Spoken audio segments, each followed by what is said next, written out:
Salam dostlar, hər vaxtınız xeyir, hər birinizi xoş gördük. Bu onlayn dərsimizdə sizinlə birlikdə mübtəda xəbər uzlaşmasını keçirik. Adını da burada sizin üçün qeyd eləmişəm və mübtəda xəbər uzlaşması ingilis dilində ən asan, ən rahat belə deyək, ən asan deməyim də, ən rahat qrammatik qaydalardan biridir. Yəni əksərən qaydaları bilib tez-tez testlərdə çıxış eləməklə düzgün variantları tapmaq olur. Onu da qeyd edeyim ki, bundan əvvəlki illərdə mübtəda xəbər uzlaşmasından demək olar ki, bir dənə sual mütləq düşürdü. Amma hal-hazırki vəziyyətdə belə bir məsələ var ki, yəni bilirsiniz, qrammatika sualları azalıb 5-6 dənədir və azalma müşahidə olunduğu üçün bu mövzulardan ixtisar olunma da baş verir. Yəni mübtəda xəbər uzlaşması qəbulda görə də bilərsiniz, görməyə də bilərsiniz. Məsələn, birinci qəbulda istifadə olunmamışdı, amma böyük ehtimal ikinci qəbulda istifadə oluna bilər. Yenə də bizim qəbul proqramımızda var, qəbul proqramına daxil ediblər. Digər mövzular kimi bunu da bilmək lazımdır və dediyim kimi o qədər də çətin mövzu deyil. İndi izahına baxıb özünüz də şahid olacaqsınız. Gəlin başlayaq dərsin izahına. Vaxt itirmədən ümumiyyətlə İngilis dilində belə bir qayda var ki, mənim mübtədam cəmdədirsə, mütləq şəkildə cəm xəbərdən istifadə etməliyəm. Yox, əgər mübtədam təkdədirsə, mütləq şəkildə tək xəbərdən istifadə etməliyəm. İndi diqqətli oluruq hansı məqamda. Birinci, mən tək və cəm xəbəri ayırd etməliyəm. Yəni, hansılar cəm xəbərlərdir, hansılar tək xəbərlərdir. Çünki variantlarda verirlər. Baxaq, yazıram bura tək xəbərlər.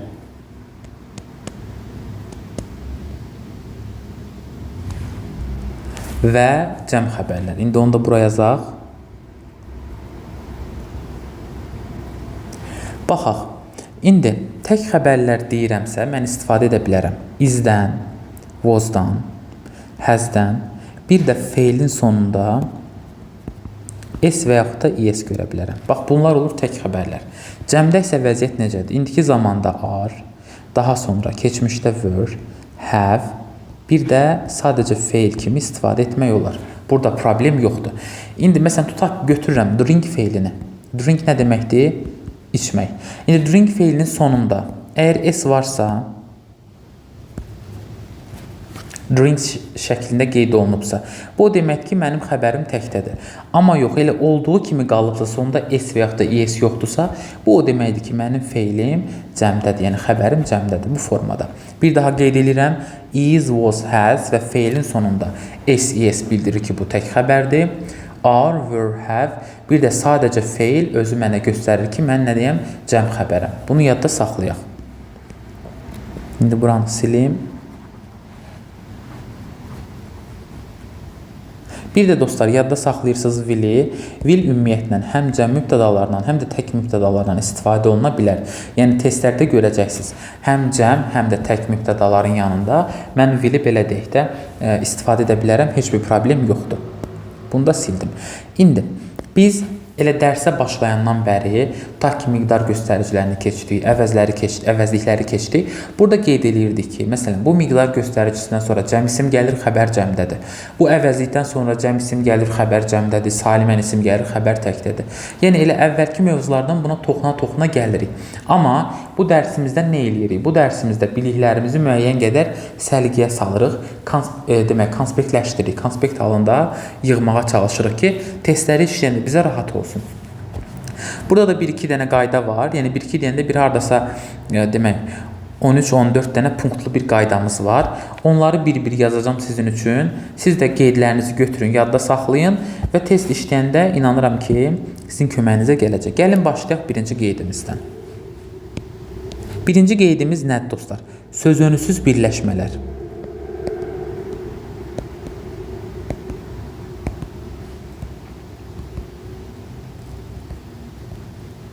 Niyə sözönsüz birləşmələr yazdım? Çünki əvvəldən ola bilər ki, müəyyən qədər bəzilərinizin məlumatı olsun. Mübtəda xəbər uzlaşması deyəndə yadımıza bizim nə düşür? Ofdan əvvələ baxırıq. Yəni, sözönülər. Sözönüdən əvvələ baxırdıq. Bizim mübtədamız cəmdədirsə, xəbərimiz cəmdə olur. Mübtədamız təkdədirsə, xəbərimiz təkdə olur. Amma ola bilər ki, cümlədə sözönü olmasın. Sözönü yoxdursa, mən uzlaşmanı necə aparıram? Mənim sonuncu gələn ismim belə deyək də, kəmiyyətcə cəmdirsə xəbər cəm olur, təkdirsə xəbər tək olur. Gəlin 1-2 dənə nümunə yazaq sizin üçün aydın olsun. Məsələn, baxın, belə bir cümlə yazıram.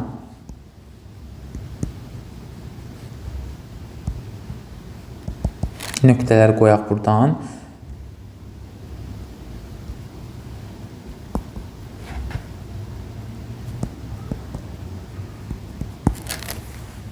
İndi diqqətli olun. Baxın, cümlədə heç bir sözünü yoxdur. Və sözünü yoxdursa, mən uzlaşmanı nəyə görə aparmalıyam? Sonuncu gələn ismə görə. Baxın. Burada 2 dənə isim var. Amma uzlaşma götürülür nəyə əsasən? Sonuncu isimlə. Bu bütün, deməli, cümlələr üçün keçərlidir. Cümləmizdə sözünü yoxdursa, uzlaşma aparılır sonuncu gələn isimlə. Tutaq ki, bunu test kimi tərtib eləsək, məsələn, A-ya yazıblar were, B-yə yazıblar are, C-yə yazıblar was. Təbii ki, shop mağazada təkdədir. Tez cəmləri çıxırsınız, yerdə qalır C variantı. Yəni, bura mən nə yazıram? Was yazıram, belə. Gəlin, bir dənə də cümlə yazaq, sizin üçün tam aydın olsun. Buranı silim. Baxaq cümləmizə. Deməli, dostlar, diqqətli olursanız məqamda FU-dan sonra baxın, cəm isim gəldi və ismim cəmdə olduğuna görə və sözünsüz birləşmə olduğuna görə sonuncu ismə baxıram. Və bu cəmdədirsə, deməli, xəbərim nədə olmalıdır? Cəmdə olmalıdır. Və mən də onu, deməli, həvlə yazmışam, doğru şəkildə ifadə eləmişəm. Burada nə vaxt yanlış olardı? Əgər həz yazılsaydım, ta ki, bu cümlə yanlış ola bilərdi. Və indi əvvəlki dərsi xatırlayaq, biz demişdik ki, a few-dur, many-dir, sonra few-dur, sonra demişdik ki, məsələn, several-dur, numerous-dur, a good many, a great many, both-dur. Bunlardan sonra ancaq cəm isim gəlir, xəbər həmişə nədə olur? Cəmdə olmalıdır. İndi keçid eləyək bizim ikinci demək qaydamıza. Burada artıq söhbət nədən gedəcək? Sözönülü birləşmələr. Gəlin onu qeyd elə bura, sözönülü birləşmələr.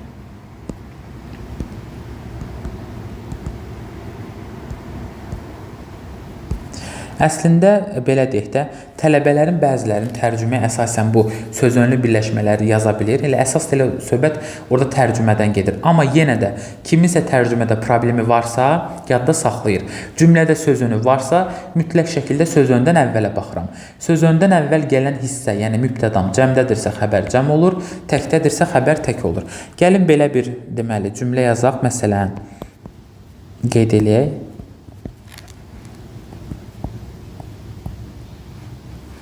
Bunu da qara ilə yazım ki, fərqlənsin. Has been bought.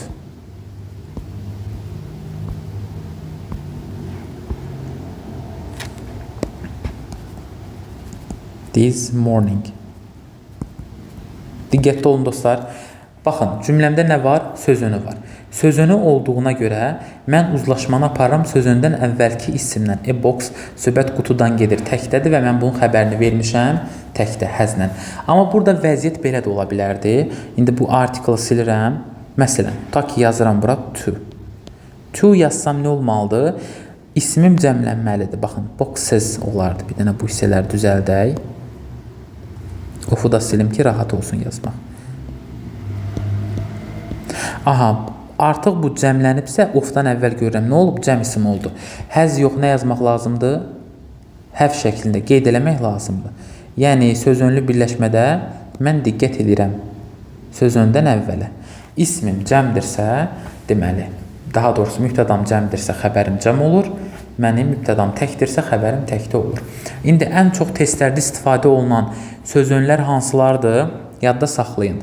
İndən istifadə edirlər, ofdan istifadə edirlər, sonra about ola bilər və for ola bilər. Ən çox bunlardan testlərdə istifadə edirlər. Bəzən, məsələn, ət də istifadə olunur. Bu məqamlar yadda qalsın, sözün dərsində sözönlər haqqında geniş məlumat verəcəm sizlərə. Amma əsas bu mübtəda xəbər uzlaşmasında istifadə olunan sözönlər bunlardır. Ən məşhuru da ofdur. Yəni, bunları cümlədə görsəz, biraz diqqətli olun. Deməli, bunları mən görürəmsə, nə edirəm? Sözöndən əvvələ baxıram. İndi belə bir məqam var. Bəzən cümlədə 2 dənə sözön ola bilər. Bu zaman həmişə birinci sözöndən əvvələ baxmaq lazımdır. Bunu da yadda saxlayaq. İndi keçid eləyək üçüncü punkta. Üçüncü punktumuz bizim əslində bunlarla ilə eyni təşkil edir. Yiyəlik hallı söz birləşmələridir. Belə yazıram bura, yiyəlik hallı söz birləşmələri.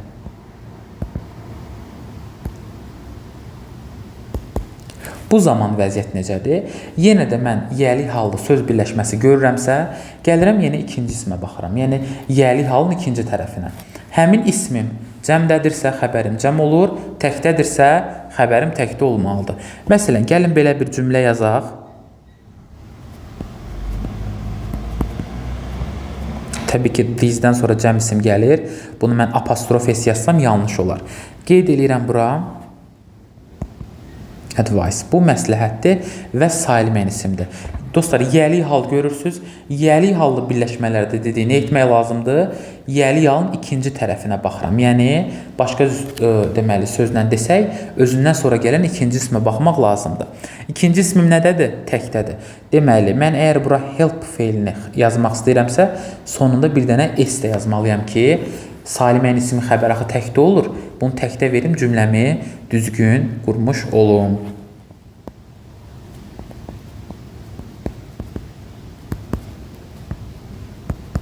Bu formada.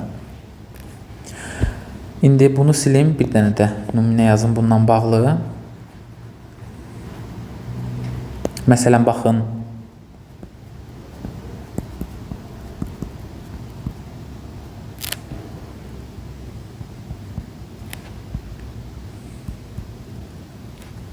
İndi diqqətli olun dostlar. On səs cəmdə olduğuna görə yenə yəlik hallı birləşmədir. İkinci hissə, yəni sonuncu gələn isim və yaxud da yəlik halının ikinci tərəfi cəmdə olduğuna görə mən artıq buna nə yazmalıyım? Ta ki, demək istəyirəm ki, tələbənin cavabları doğrudur. Bura is yaza bilmərəm. Bax, bu cəmdə olduğuna görə nə yazmalıyam? Are correct yazmalıyam. Baxın, bu formada ifadə olunur. Deməli, sözönsüz birləşmələrə, sözönlü birləşmələrə və yəlik hallı söz birləşmələrinə baxdıq. İndi diqqətli olaq bu məqamda. Buranı silirəm. Digər punktu yazmaq üçün bunları silək. Ümumiyyətlə, buranı da silmir, yerimiz açılsın. Qeyd eləyirəm bura dördüncü. Dördüncü qaydamız necədir? Əgər bizim mübtədamız, baxın, bura yazdığım sözlər besides ola bilər, with ola bilər, daha sonra along with ola bilər, sonra together with ola bilər,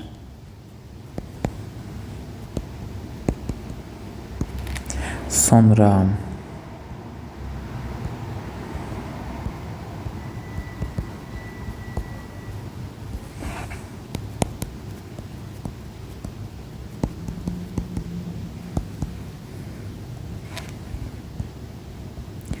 as well as ola bilər. Daha sonra buradan qeyd eləyək.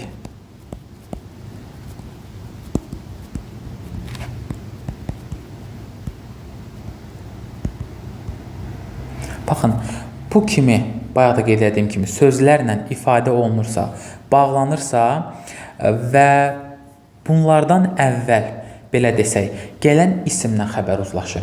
Bunlardan əvvəl gələn isim təkdədirsə, yəni mübtədam təkdədirsə, xəbərim təkdə olur, cəmdədirsə, xəbərim cəmdə olur.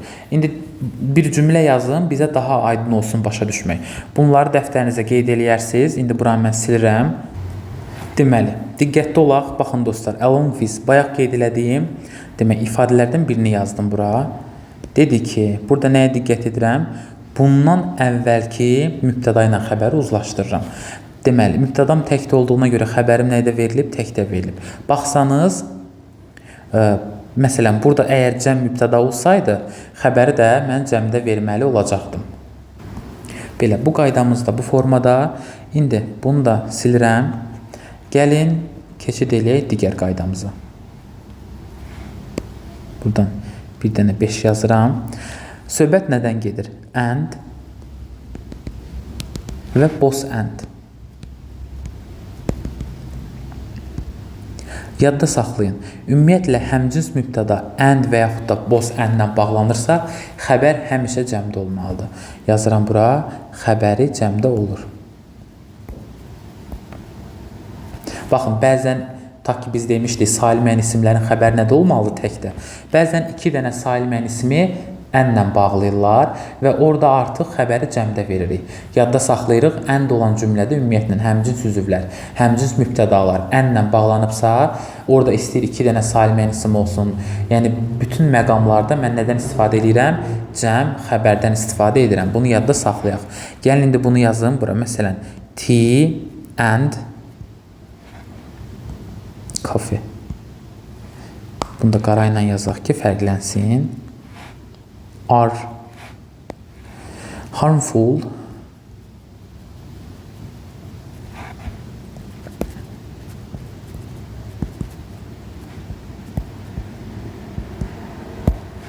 baxın, diqqətli olun, tea də salim yanda ayrılıqda, coffee də salim yanda. Amma xəbərini cəm vermişəm. Nəyə əsasən? Əndə görə. Ənlə bağlanıb söhbət burada 2 dənə, deyək ki, ifadədən, 2 dənə sözdən, 2 dənə, deyək ki, nəsnədən söhbət gedir deyə mən bunun xəbərini vermişəm cəmdə. Bunu yadda saxlayın. Yəni, çay və kofe bizim diş sağlamlığımız üçün nədir? Ziyanlıdır, zərərlidir. Bu məqamlar yadınızda qalsın. İndi boss ənlə bağlı da bir cümlə yazım. Yəni, cümlələr görün ki, sizə daha aydın olsun. Məsələn, belə bir şey yazıram.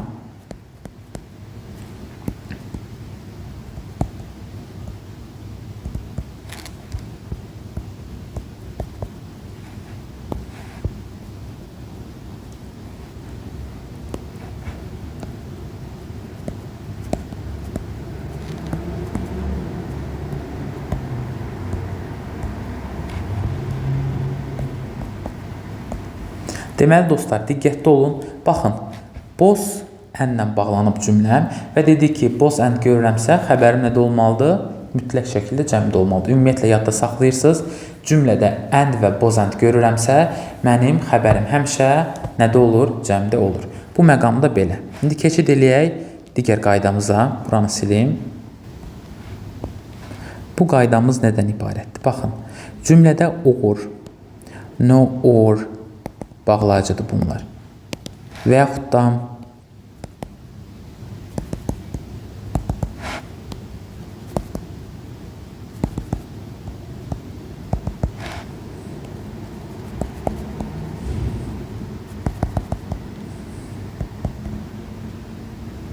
baxın, bu tipli bağlayıcıları görürəmsə, yadda saxlayırsınız. Xəbərlə uzlaşma aparılır nəyə əsasən?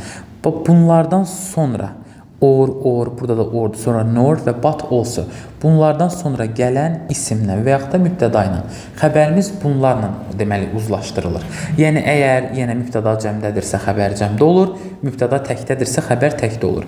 Başqa sözlə desək, xəbər özünə yaxın olan sözlə uzlaşdırılır. Yəni baxın, əgər burada oradan sonra mübtəda gəlibsə, xəbərin də harda gəlməlidir? Ta ki, bu hissələrdə gəlməlidir. Xəbər uzlaşır özünün yaxınlığındakı mübtəda ilə. Gəlin indi buna dair də bir dənə cümlə yazaq, sizin üçün aydın olsun. Diqqətli olun, bu hissəni silirəm. Məsələn, baxın, belə bir şey yazaq.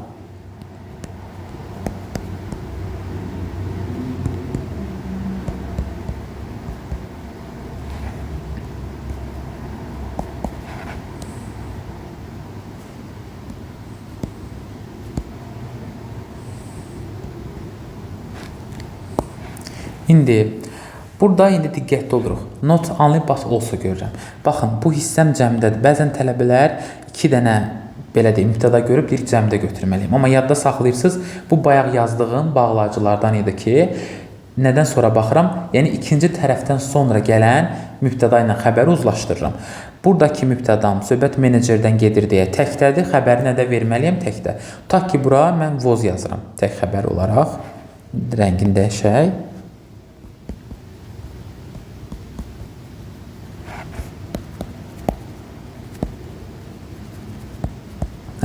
İndi bunu deməli uzlaşdırdım nə ilə?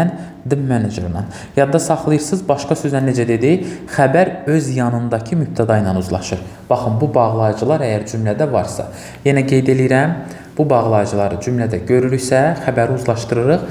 İkinci tərəfdə gələn, deməli hissələrin, məsələn, oradan sonra, nordan sonra, batı olsudan sonra gələn hissələrdəki bu mübtədalar, mübtəda daha doğrusu cəmdədirsə xəbər cəmdə olur, təkdədirsə xəbər təkdə olur. İndi buranı silirəm, keçid eləyək növbəti qaydamıza. Növbəti qaydamız nədən ibarət dostlar? Yadda saxlayırsınız. Əgər cümlədən, daha doğrusu cümləmiz bizim məstərlə və yaxud da cerunla başlayırsa, belə desək, həmin cümlənin xəbəri həmişə nədə olmalıdır? Təkdə olmalıdır. Məstər və yaxud da cerundan başlayırsa. Məstər deyəndə nə nəzərdə tuturam? To-lu. Cerun deyəndə ing-li mübtəda. Yəni, söhbət bundan gedir. İndi gəlin baxaq. Məsələn, belə bir şey yazıram.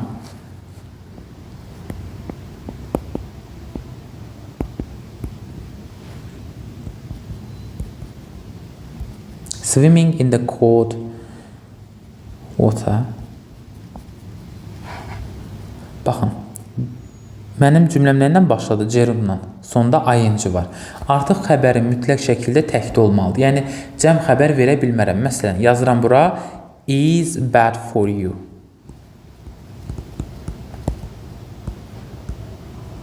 Baxın, bu formada. Məsələn, bura are yazılsa, were yazılsa, bu artıq səhv olmuş olur. Və yaxud da belə də ola bilərdi. İndi swimdəki buranı silirəm, əvvəlinə bir dənə to yazıram. To swim. Məstərlə başladı, yenə də xəbər nədə olmalıdır? Mütləq şəkildə təkdə. Burada indi bir dənə istisna hal nədən ibarətdir? Yadda saxlayırsınız. Əgər məstər və yaxud da gerund ənlə bağlanıbsa, dedik, ənin xəbəri həmişə cəmdə olmalıdır. Deməli, onda mən cəmdə götürə bilərəm. Əgər cümlədə 2 dənə məstər və yaxud da gerund varsa, baxın, yalnız bu məqamda onların xəbəri cəmdə ola bilər. Məsələn, baxın, belə bir şey yazıram.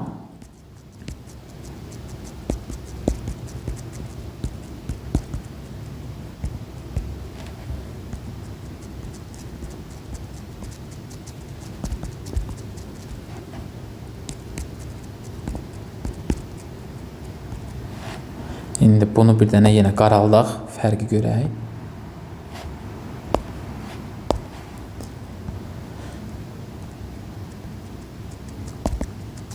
Diqqətli olun dostlar. Baxın, burada bir deməli gerund, bir də ikinci gerundum var. Görürsünüz və bunlar nə ilə bağlanıb? Ənlə bağlanıb.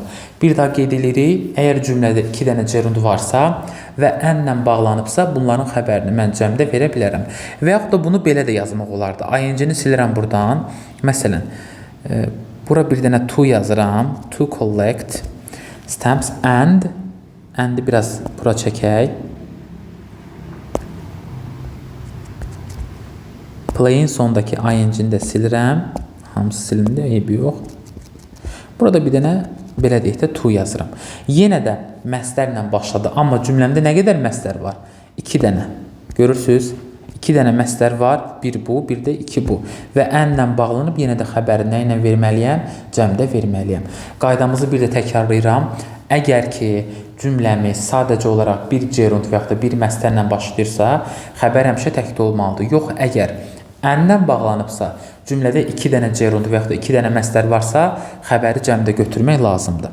Bu qaydamız da belə. Sonra digər bir qaydamız nədir? Törəmə əvəzliklərinin xəbəri həmişə indiki zamanda təkdə olur. Keçmiş zamanda da mütləq şəkildə əgər to be-nin forması varsa, was-dan istifadə etmək lazımdır. Yəni, bu da artıq sizə məlumdur. Əvəzi dərsində demişdim. Məsələn, baxın, belə bir şey yazaq. Everyone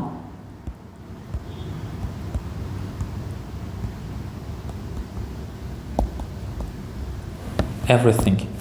Baxın, bu törəmə əvəzlikdir və özündən sonra gələn xəbərim nə oldu? Təkdə oldu. Hardan bilirəm? Sonunda S var. İndi belə bir məqam var. Bəzən tələbələr nəyi qarışdırırlar? Xəbərdən sonra gələn hər hansı bir sözlə uzlaşdırırlar. Bu bizdə dostlar nədir? Tamamlıqdır. Heç vaxt xəbərdən sonraya baxmayın. Bax, ingiliscə cümlə quruluşu necədir? Mübtəda, xəbər, sonra tamamlıq. Xəbərdən sonra gələn heç bir şey məni maraqlandırmır. Cəmdir, təkdir, nədir? Xəbər özündən sonra gələn heç nə ilə uzlaşmır. Xəbər özündən əvvəl gələn mübtəda ilə uzlaşır. Bunu yadda saxlayın. Yəni, xəbərdən əvvəlki mübtəda ilə xəbərimi nə etməliyəm? Uzlaşdırmalıyam. Yəni, yeri gəlmişkən bunu da dedim ki, çünki bəzi tələbələr deməli, qarışdırırlar. Demək, xəbəri nə ilə uzlaşdırırıq? özündən əvvəl gələn sözlə və yaxud da mübtəda ilə. İndi buranı silirəm. Digər qaydamızı da qeyd edeyim bura. Diqqətli oluruq hansı cümlələrdə. Yəni söhbət nədən gedir? There is, there are, there was, there were tipli cümlələrdən.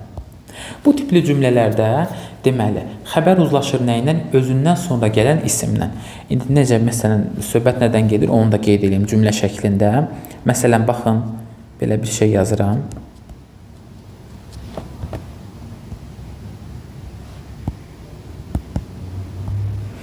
Few yazaq, deməli, few, if you eləyək bunu, if you.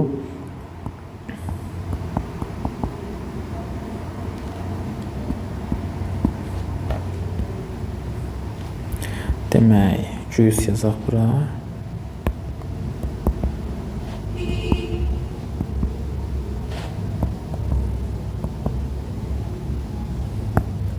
Diqqətli olaq dostlar. Baxın, mən bunun xəbərini ar verdim. Nəyə görə? Özündən sonra gələn ilk isimlə uzlaşır. Baxın, cəmdə deyə xəbərini artıq cəmdə vermişəm. Əgər gəlib jusla bununla uzlaşdırsaz, artıq yanlış olmuş olacaq. Yadda saxlayırsınız, there is, there are, there was, there were tipli cümlələrdə nədən istifadə olunur? Mütləq şəkildə özündən sonra gələn ilk isimdən uzlaşmalıdır. Və yaxud da burada sayılmayan isim olsa, xəbəri nədə olmalıdır? Təkdə olmalıdır. Bu məqamda yadda saxlayın. Sonra keçid eləyək nisbi bağlayıcılarla bağlı demək, uzlaşmaya. Onun da əslində mən sizə demişdim, amma yenə də təkrarlayaq. Demək dostlar, əgər cümlədə biz who, whom, that və yaxud da which görürüksə, uzlaşma nəyə əsasən aparılır? Bunların qarşısında dayanan sözlərlə, yəni mübtədalarla, yəni bunlardan əvvəl gələn. Məsələn, baxın, belə bir cümlə yazıram.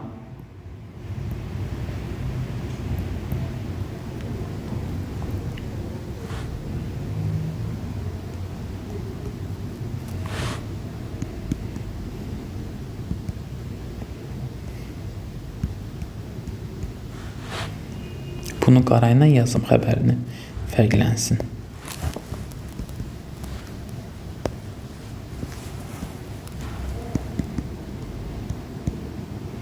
Baxın, diqqətli olun. Burada birincisi bir məqam yadınıza salmaq istəyirəm. Who about olduğuna görə biz demişdik, axı mübtəda olanda whom yazıram. Yəni sözünü varsa whom'un yerinə who'dan da istifadə eləmək olar. Bu məqamı yadınıza salmaq istədim.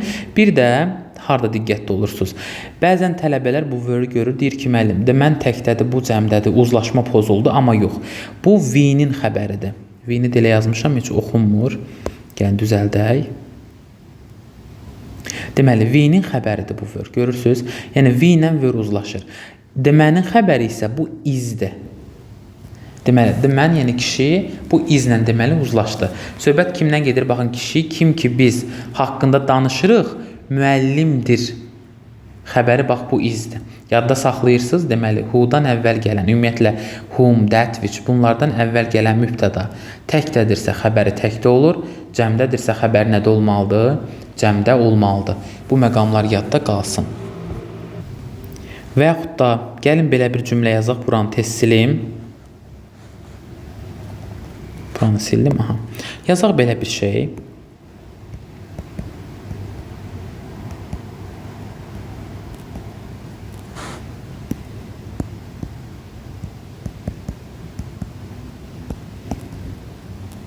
In the street yesterday. Xəbərini də yenə qarayla verirəm. Are very intelligent. Belə. İndi diqqətli olursunuz, whom-dan əvvəlinə gəlib the students, xəbərim təbii ki bundan uzlaşmalıdır mütləq şəkildə. Bunun da xəbəri nədə verməliyəm? Cəmdə verməliyəm. İndi testdə belə bir şey olur. Bunu vermirlər. Bura 3 nöqtəvi qoyurlar. Baxın, boşluq. Və siz də cümlədə whom-u görürsünüzsə, hunu, viçi, dəti görürsünüzsə, bundan əvvəlki mübtəda ilə birbaşa belə desəydi xəbəri uzlaşdırırsınız. Baxın, cəmdədir, cəmdədirsə bura mən cəm xəbər yazmalıyam. Təkdədirsə tək xəbər yazmalıyam belə. İndi buranı silirəm, keçid eləyək o biri qeydimizə. O biri qeydimiz nədən ibarətdir? İngilis dilində bəzi sözlər var ki, dostlar, onların sonu s-lə bitə bilər, amma belə desək, xəbərlərini təkdə ifadə edirik. Məsələn, ölkə adları var bəzi, sonra xəstəlik adları ola bilər, oyun adları var. Onlar belə deyək, sonu s-lə bitir, amma xəbərləri həmişə nədə olur? Təkdə olur. Məsələn, baxaq, bir-iki dənəsini nümunə yazım sizin üçün.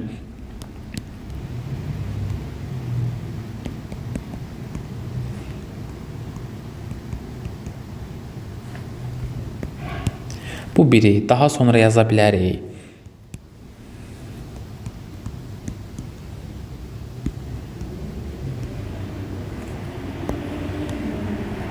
Daha sonra, baxın, qeyd edeyim birini də. Bu sözü əslində siz bilirsiniz, çünki isim dərsini keçəndə qeyd eləmişdim. Baxın, sonu s-lə bitib. Amma bu xəstəlik adı bildirir. Bunlar da belə desək, ölkə adı bildirdiyinə görə və yaxud da təşkilat adı bildirdiyinə görə bunların xəbərini nədə vermək lazımdır? Təkdə vermək lazımdır, mütləq şəkildə. Bunda məntiqi nədən ibarətdir? Yadda saxlayın. Yəni, ölkədir və yaxud da baxın, bu təşkilatdır, Birləşmiş Millətlər. Onlar dünyada nə qədərdir? Bir dənədir. Yəni, həmin ölkədən bir dənədir. Bu təşkilatdan bir dənədir və yaxud da bu xəstəlik özü olsun. Bunlardan, belə desək də, cəm formada istifadə etmək olmur ki, hərəsindən bir dənə olduğuna görə mən onların xəbərini təkdə verməliyəm. Sadəcə olaraq bunların adının sonunda s var. Belə. İndi bu sözlər daha çox istifadə olunanlardır testdə. Bunu da yadda saxlayırsınız. İndi bu hissəni silirəm. Yəni bunların xəbəri həmişə nədə olmalıdır? Təkdə olmalıdır. Bir də dostlar, bəzi məqamlarda zaman, pul, çəki və məsafə bildirən birləşmələr tələbələri çaşdıra bilir. Yadda saxlayın. Zaman, pul, çəki və məsafə bildirən birləşmələr tək başına istifadə olunduqda deməli, tək xəbər tələb eləyirlər. Amma of-dan istifadə eləyəndə qaydamız elə, deməli, əvvəlki versiyada olduğu kimidir. Of-dan əvvələ baxırsınız. Of-dan əvvəldə, belə desək, cəmdirsə xəbər cəm olur, təkdirsə xəbər tək olur. Məsələn, baxaq, belə bir nümunə yazıram.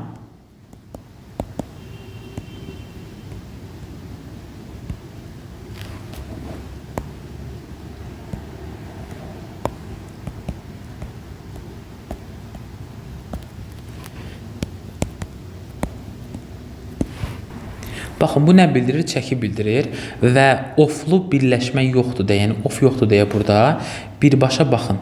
Cəmdə olsa da bunun xəbəri mən nədə vermişəm? Təkdə vermişəm. Bir daha qeyd edirəm, zamandır, puldur, çəkidir və məsafə bildirən birləşmələrdir ki, bunlar tək başına mübtəda kimi istifadə olunduqda onların xəbərini mütləq təkdə vermək lazımdır. Məsələn, indi gəlin bir dənə pula da aid bir şey yazaq.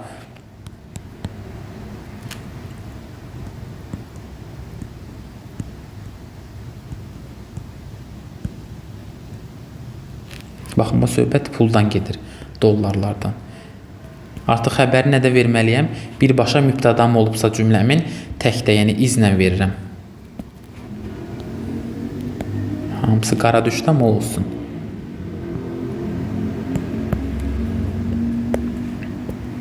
Baxın, xəbər oldu təkdə.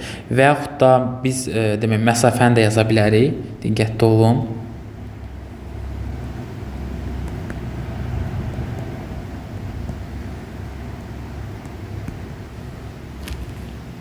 Bu da məsafə ilə bağlıdır. Bunu da xəbərini tutaq ki, təkdə vermək lazımdır. Bir yeni rəngi dəyişək.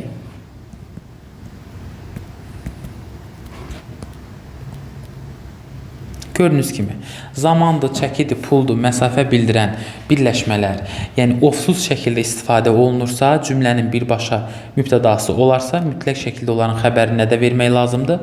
Təkdə. Bunu yadda saxlayın. Həm qəbulda, həm də bizim sınaqlarda istifadə olunur. Səhv yazmayasınız. İndi buranı silirəm. Bir dənə də bunların oflu versiyasına baxaq, keçid eləyək növbəti dərsimizə. Daha doğrusu, növbəti qeydimizə. Məsələn, baxın, yazıram bura.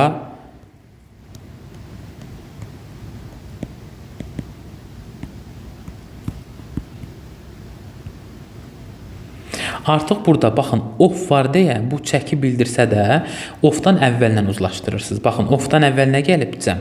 Cəm olduğuna görə xəbəri nədə vermək lazımdır? Tutaq ki were both yazıram. Cəmdə qeyd eləyirəm.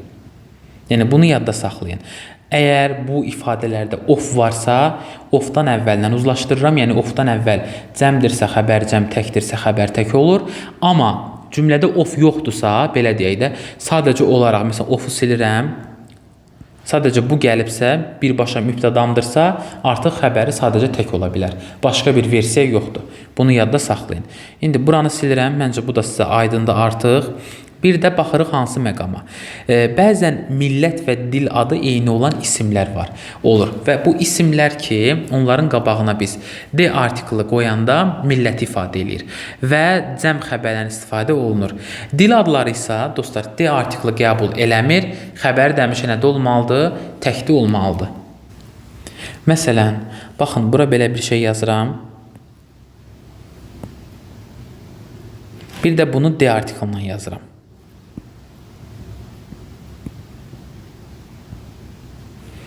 D artiklı yazdımsa qarşısına söhbət kimdən gedir? Çinlilərdən, milliyyət bildirir. Amma artiklsız yazdımsa söhbət nədən gedir? Çin dili. Və artikl yoxdursa qabağında dili ifadə edirsə xəbəri həmişə nədə olur dostlar? Təkdə olur. Amma yox, D artiklı varsa, milliyyəti ifadə edirsə, söhbət çinlilərdən gedirsə, xəbər həmişə cəmdə olur. Eyni ilə baxın, English'də yaza bilərik bura.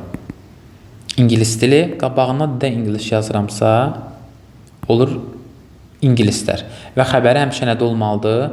Cəmdə olmalıdır. Bu məqamda yadda saxlayın. Buranı da silirəm. Gəldik artıq sonuncu qeydlərimizə. Demək, bu qeydimiz nədən ibarət? Yəni sonuncu qeydlərimizdən birini yazıram bura. Bu qeydimiz ondan ibarətdir ki, bəzən ola bilər mübtəda kəsir sayları və yaxud da faizlərlə ifadə olunsun. Burada nəyə diqqət yetirirsiniz? Həmin o kəsir sayından və yaxud da faizdən sonra gələn mübtəda cəmdədirsə, xəbərimiz mütləq cəmdə olmalıdır. Yox, əgər mübtədamız təkdədirsə, xəbərimiz mütləq nədə olmalıdır? Təkdə olmalıdır. İndi dostlar, orada o cümlələri yazarkən testlərdə offda görəcəksiniz. Offun qaydası bir dənə burada artıq özünü doğrultmur. Yəni söz öndən bir dənə istisna forması budur. Biz həmişə deyirdik ki, söz öndən əvvələ baxırıq. Təkdirsə tək yazıram, cəmdirsə cəm yazıram. Bunu belə qeyd eləyirdik. Amma deməli, bu kəsir saylarında və faizlərdə müəyyən bir istisna hal yaşanır. Yadda saxlayıram hansı məqamı? Əgər ki, kəsir sayından sonra gələn isim, yenə deyirəm, mübtədam cəmdədirsə xəbərim cəm, təkdədirsə xəbərim tək olur. Gəlin indi qeyd eləyək bir cümlə, bizim üçün daha aydın olsun. Məsələn, yazıram bura. Two-thirds, bu nə deməkdir? 3də 2-si. Məsələn, belə bir şey yazılır, of.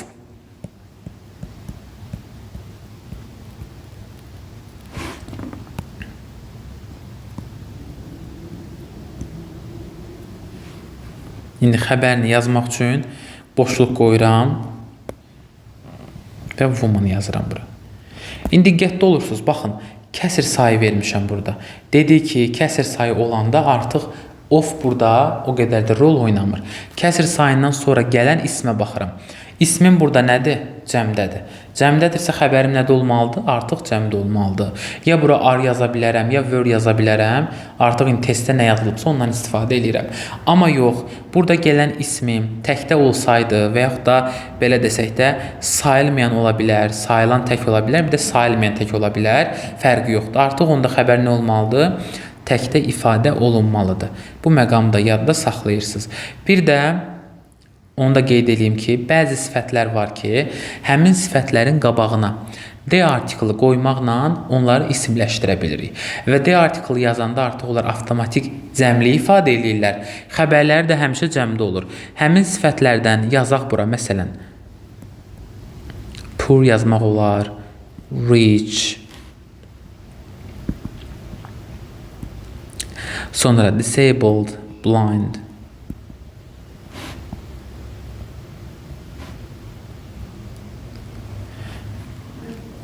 Sonra baxın bunu da yazım sizin üçün. Baxın bu sifətlər qarşılarında D artiklı götürürlərsə, yəni D artiklı yazıramsa bu hər birinə aiddir. Xəbərləri mütləq nədə olmalıdır? Cəmdə.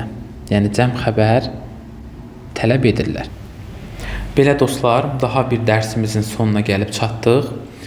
Mübtəda xəbər uzlaşması ilə bağlı bunları qeyd elədim. Yəni bunları bilsəz kifayətdir. Bir də təbii ki, bundan əvvəlki dərslərdə də mən daimi qeyd edirəm ki, hansı miqdar göstəricilərindən sonra ancaq cəm isim gələ bilər. Onları bayaq da dedim və onların xəbər həmişə nədə olur, cəmdə olur və yaxud da hansılarından sonra yalnız sayıla bilməyən isim gəlir, xəbər həmişə təkdə olur. Sonra hansılarından sonra həm cəm isim gəlir, həm sayıla bilməyən isim. Hansı ki, burada cəm isim gəlirsə xəbər cəmdir, sayıla bilməyən isim gəlirsə xəbər nədir? Təkdədir. Və yaxud da biz qeyd elədik ki, baxın, bunu yazaq, bir də yazıram. Çünki testlərdə çox qarşınıza çıxır.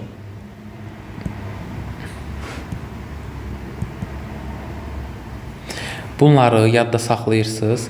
Bunlar özündən sonra bu hissəni də silim bizim üçün. Müayinəçilik eləməsin. Of və plus D. Təbii ki, D artiklı yazın. Artıq daha doğrusu ofdan istifadə edəndə ismim nə olur? Cəm olmalıdır. Cəm isim gətirir.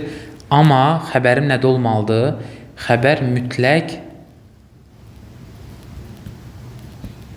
təkdə olmalıdır. Bunu yadda saxlayın.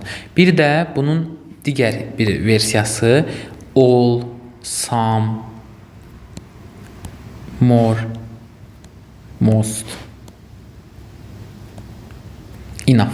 Bunlardan sonra da dedik ki, of gələ bilər. İndi bu hissəni sileyim. Çünki biraz uzanacaq yazdığım.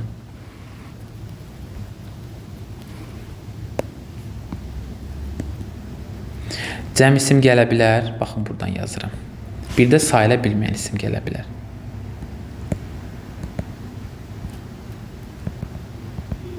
Cəm isim gəlibsə, xəbər nədə olur? Cəmdə. Sayıla bilməyən isim gəlibsə, xəbər təkdə. Baxın, bu nüansları da yadda saxlayın. Belə, sağ olun, salamat qalın. Növbət dərslərdə görüşənədək.